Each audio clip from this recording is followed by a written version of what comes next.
Hi guys चलतु शिखा रज special पोड़पिठा। प्रथम ये चाउल को मुझे बतुरे देती सुखी ग्राइंडिंग कर देती।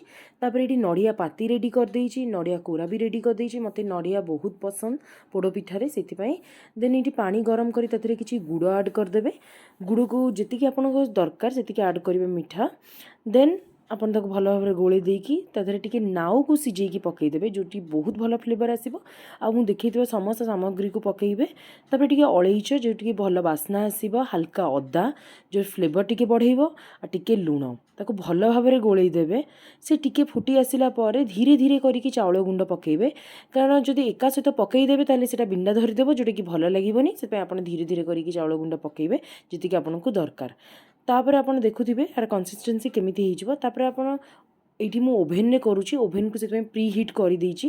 गोटे जगार मु एमती काढ़ी दउची, ताको टे पानी देकी ताको साइज कर दउची।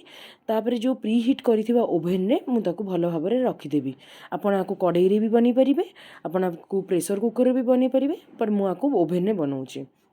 आपण देखि पारुथिबे याको 30 ରୁ 40 मिनिट रखिला परे आपण देखि पारुथिबे हमर गरम गरम बहुत सुंदर पोड़ पिठा।